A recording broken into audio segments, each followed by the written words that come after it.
하나님의 말씀은 요한복음 3장 34절에서 36절입니다.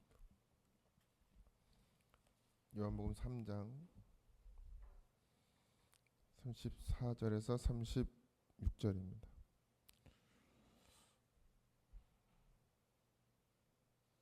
같이 합독합니다. 하나님이 보내신 이는 하나님의 말씀을 하나니 이는 하나님이 성령을 한량없이 주심이니라.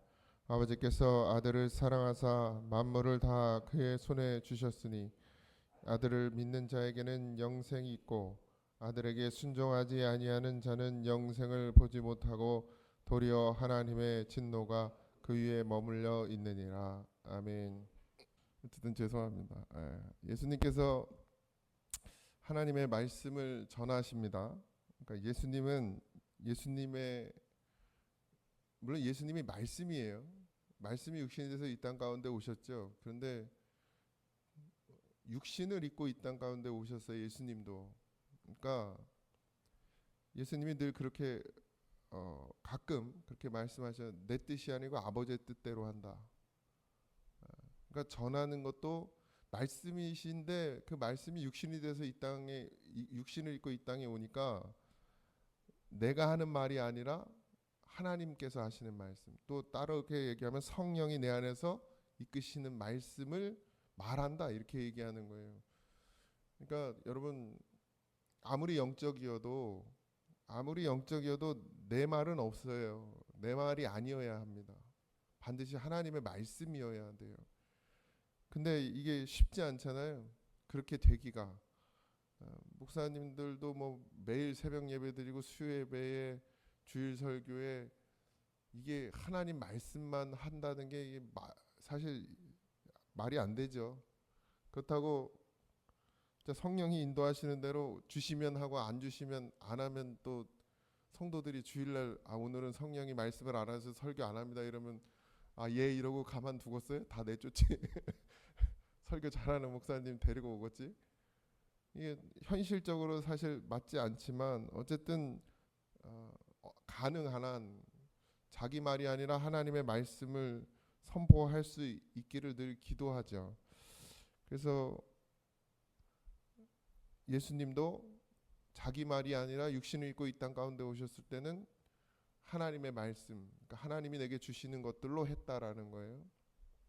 말씀이신 예수님임에도 불구하고 그만큼 육신은 이게 능이 없어요. 육신은 선이 없고 진리가 없어요. 그러니까 육신을 입고 온 예수님도 사람의 생각이 분명히 있단 말이죠. 자기 생각이 있어요. 여러분 예수님이 이게 참 신학에서도 과제인데 인성으로 오셨느냐 신성으로 오셨느냐 뭐 여러 가지 논의가 있어요. 신성이 아예 없다 그러면 하나님의 아들이 아니고 그렇다고 신성이 있다 그러면 십자가 지는 게 쉽지 않았겠냐라는 얘기도 있고 이제 여러 가지 뭐 그건 몰라요. 그러나 결국 어쨌든 예수님은 육신을 입고 이 땅 가운데 오신 게 분명하고 예수님도 스스로 할 수 없기 때문에 기도하셨고 또 심지어 세례 요한이 세례를 때 성령이 임하잖아요. 그러니까 만약에 예수님이 하나님 그냥 신성으로 오셨다면 성령이 임할 이유가 없죠. 분명히 인성을 가지고 육신을 입고 이 땅 가운데 오신 게 분명하시고 우리와 같은 생각과 감정을 가졌던 분이시란 말이에요. 그렇게 철저히 육신을 입고 이 땅 가운데 오셔서 사람으로서 십자가를 지신 것이죠. 아담도 마찬가지 하나님의 닮은 성품을 가지고 있었음에도 불구하고 죄를 짓죠. 만약에 그냥 아담이 단순히 신이었다 이러면 사단하고 싸움이 되겠습니까? 근데 어쨌든 육신을 입고 있었죠. 성령이 비둘기처럼 하늘에서 내려와 예수님 위에 머물렀다. 우리가 오늘 요한복음 1장 32절에 봤던 것인데 하나님의 성령을 그러니까 하나님의 성령을 받았어요. 예수님은 하나님의 말씀을 하시는 거예요. 그러니까 말씀을 하신다는 건 말씀을 따라간다는 거예요. 우리도 성령을 받았어요. 우리가 예수님이 우리 안에 계십니다. 그러니까 우리도 이제는 육을 따라 사는 것이 아니라 하나님의 말씀을 따라 살아야 돼요. 그래서 우리는 말씀이죠. 우리가 말씀이어야 해요. 예. 그러니까 육신을 입었으니까 안 되는 게 아니고 예수님도 육신을 입고 와서 하셨다는 거예요. 성령을 입었고. 그리고 많은 제자들, 그러니까 예수님의 사람들, 그리스도인들은 어떻게 했어요? 그렇게 말씀을 따라 살아갔어요. 그게 내 힘으로 되는 게 아니라 성령의 능력을 따라 힘입어서 하는 것이죠. 그러니까 성령을 받은 자들은 땅의 것을 말하지 않고 이제 하늘의 것을 말한다. 그러니까 우리가 다 이제는 하나님의 사람이고 하나님의 백성이고 그리스도인이고, 그리스도인이면 반드시 성령이 역사하거든요. 우리 안에서 성령이 아니면 이렇게 할 수가 없어요. 성령이 아니면 사실 헌금하는 일도 쉽지 않습니다. 성령이 아니면 주일 예배 나오는 것도 쉽지 않고, 성령이 아니면 교회 봉사하는 거 쉽지 않습니다. 그러니까 제가 뭐 여러분들에게 늘 뭐 헌금이 전부가 아니고 봉사가 전부가 아니고 뭐 예배 나온다고 다 되는 게 아니라 이렇게 말씀을 드리지만, 그건 또 다른 면에서 말씀을 드리는 거고, 성령이 아니면 지금 우리가 하는 이 일들이 가능치가 않아요. 이 새벽에 나오는 것도 그렇고, 하루 종일 일하고 이 새벽에 그 다음 새벽에 또 힘든 몸을 이끌고 나오는 것이 내 힘으로만 되겠습니까? 다 성령을 의지하는 것이죠. 그리고 어떻게 해요? 성령을 의지한다. 그러니까 성령은 늘 우리에게 기도하게 하시고 예배하게 하시고 말씀 듣게 하시는데, 이제 누가 성령을 의지하느냐는 거예요. 의지. 그러니까 성령을 따라가냐, 말씀을 따라가냐. 그게 순종이라는 거예요. 순종. 누가 그렇게 할 수 있느냐? 예수님도 하나님의 말씀에 뭐 하셨어요? 순종하셨죠. 그러니까 성령을 의지하냐 의지하지 않냐, 성령이 역사하느냐 역사하지 않느냐가 첫 번째라면, 두 번째 성령을 우리가 이제 의지하느냐 안 하느냐. 성령이 역사하지 않는 게 아니고 성령은 늘 우리 안에 계시죠. 그러잖아요. 하나님은 늘 우리에게 말씀하세요. 말씀을 아예 안 하시는 게 아니고 하나님은 늘 우리에게 말씀하세요. 근데 우리가 듣지 않는 거예요. 반드시 귀를 기울이면 들리게 돼 있는데 우리가 듣지 않으려고 하는 것이죠. 왜? 육에 가까운 육이었기 때문에 하나님의 장로님이 되게 좋은가 보다. 하나님의 말씀을 의지해야 하는데 그게 의지가 안 되고 자꾸 육신을 의지하는 거예요.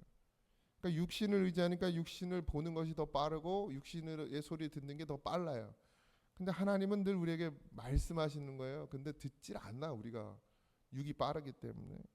어쨌든 예수님은 그런 하나님, 말씀으로 인도하시는 하나님의 말씀을 들으려고 했다는 것이죠. 육신을 입고 이 땅 가운데 오셨지만 그 비밀을 알고 있었고 그걸 또 제자들에게 가르쳐 주었습니다. 그리고 몸소 보여주셨어요. 하나님의 말씀에 순종하는 방법. 그러니까 하나님의 말씀을 의지하는 방법이 뭐예요? 기도예요. 기도. 그리고 기도하지 않으면 아무리 하나님의 주일날 와서 말씀을 듣고 뭐 새벽에도 나와서 듣고 뭐 해도 기도하지 않으면 그 말씀을 의지할 힘이 생기질 않는 거예요. 근데 기도도 뭐 새벽에 나왔으니까 난 늘 기도합니다 이렇게 하는 그런 기도가 아니라 늘 하나님과 기도해야죠. 뭐 눈을 뜨고 있을 때도 기도가 돼야 되고 일상을 살아가면서도 기도가 돼야 되고, 또 마귀가 우리에게 오잖아요. 우리를 유혹하고 미혹합니다. 40일 광야 금식을 한 예수님께 누가 와요? 여러분, 성령이 오는 게 아니고 마귀가 와. 그러니까 기도한 사람은 더 마귀의 유혹에 넘어가기가 쉬워요. 그래서 가끔 그런 고백들 하잖아요. 기도했더니 시험 들 일이 더 많아진다고. 그런 거예요. 왜? 마귀는 우리가 영으로 가는 게 싫거든. 그러니까 기도 안 하는 사람은 내버려둬도 돼. 알아서 육으로 가니까. 근데 기도하는 사람은 하나님 말씀을 의지하려고 하니까 어떻게 해요? 영으로 가려고 하니까 마귀가 못 가게 하려고 와서 해방하는 게 그 사람이래. 그 마귀의 일이에요. 그러니까 예수님도 어떻게 이기십니까? 뭘로 이겨요? 말씀으로 이기시죠. 마귀의 유혹을 뭘로 이겨요? 말씀으로 이겨요. 여러분, 기도하면 말씀을 의지하게 되지만 기도한다고 해서 마귀의 유혹을 이기느냐? 그렇지 않은 거예요. 기도하면 더 유혹이 많이 와요. 그때 뭐가 있어야 되느냐? 우리 안에 말씀이 있어야 돼요. 말씀은 예수님 자체시고 하나님이시고 성령님이십니다. 그분이 우리를 인도하시는 거죠. 그러니까 우리가 우리 안에 그 말씀이 있지 않으면 또 우린 넘어질 수밖에 없는 거예요.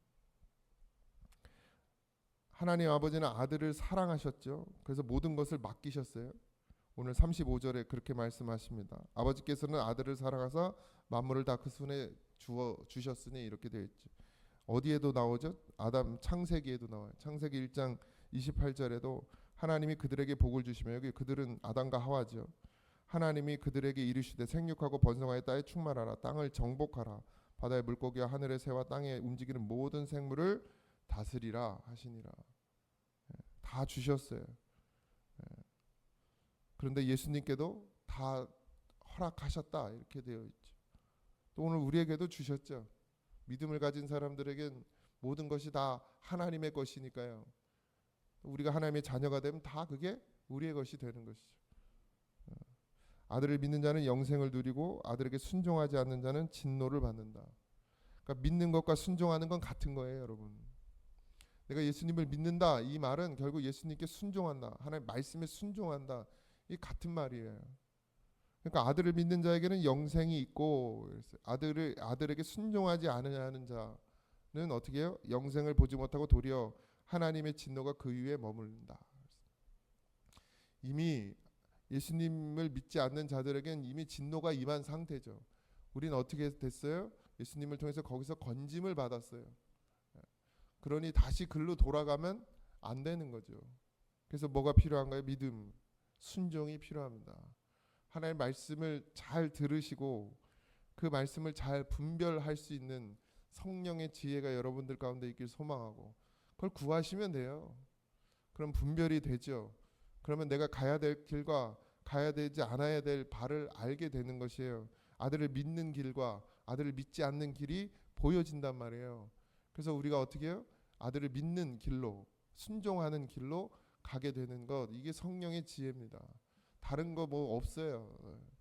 뭐 물론 이제 성령의 역사가 뭐 그것만 있지는 않죠. 여러 가지가 있지만 결국 성령을 통해서 우리가 받아야 되는 것은 하나님, 예수님을 믿는 길과 믿지 않는 길이에요. 그것만 있으면 돼요. 뭐 성령을 어떤 분은 또 부럽긴 하더라고요. 성경을 다 외워. 모르겠어요. 다 외우는지 모르겠어요. 하여튼 부흥회 때 오셨는데 성경을 하나도 안 보고 성경을 막 몇 장 몇 절에 뭐가 있고 이러면서 이제 설교를 하시는데, 자기도 많이 읽어서 그런 게 아니고 구했대요. 그랬더니 주셨대요. 성경을 다 외워도 하나님 나라 못 갑니다. 믿음이 없으면. 성경을 다 외워도, 제가 성경을 못 외워서 질투해서 하는 말이 아니라 성경을 다 외워도 믿음이 아니면, 그 말씀에 순종치 않으면 하나님 나라 못 들어가요. 그러니까 오늘도 하나님 말씀에 순종할 수 있는 그런 믿음, 성령을 구하시고, 성령을 구했으면 그 성령의 하시는 말씀을 순종할 수 있는 그런 또 믿음을 달라고 기도하시는, 그래서 우리의 삶 가운데 매 순간순간 수도 없이 많은 선택이 있어야 되는 순간에 우리가 하나님을 믿는 믿음의 선택을 할 수 있는 그런 지혜로운 그리스도인이 되길 주님의 이름으로 축복합니다. 기도하겠습니다. 하나님, 말씀이 육신이 되어 우리 가운데, 이 땅 가운데 오셨고, 아버지 하나님, 그런 예수님도 자기의 뜻대로 하지 않고 하나님의 말씀에 순종하며 그 말씀을 따라 살았음을 오늘도 우리가 봅니다. 하나님, 이 죄인들, 우리 죄 많은 우리들 용서하여 주시옵시고, 우리를 하나님 자녀 삼아 주셨습니다. 그것은 다른 것도 아니라 오직 믿음으로만이었습니다. 하나님, 오늘도 오직 믿음으로만 살게 하여 주시옵시고, 하나님의 백성이 되었으니, 하나님의 자녀가 되었으니 아버지의 뜻을 따라 살아가는 믿음이 되게 하여 주시옵소서. 귀한 날을 주셨습니다. 누구에겐 더 없는 귀한 날입니다. 하나님, 소홀히 여기지 말게 하시고 진실하게 살아가게 하시고 믿음으로 살게 하시며 오직 여호와 하나님 한 분만을 섬기며 살아가는 그런 귀한 날이 되게 하여 주시옵소서. 하나님이 늘 우리와 함께 하심을 믿고 오늘도 주의 손을 굳게 잡고 걸어가는 살아가는 성도들이 될 수 있도록 하나님 축복하여 주시옵소서. 모두가 감사하며 예수님의 이름으로 기도하옵나이다. 아멘. 하늘에 계신 우리 아버지여, 이름이 거룩히 여김을 받으시오며 나라의 임하옵시며 뜻이 하늘에서 이루어진 것 같이 땅에서 이루어지이다. 오늘 우리에게 일용할 양식을 주옵시고 우리가 우리에게 죄진 자를 사하여 준 것 같이 우리 죄를 사하여 주옵시고 우리를 시험에 들게 하지 마옵시고 다만 악에서 구하옵소서. 내 나라와 권세와 영광이 아버지께 영원히 있사옵나이다. 아멘.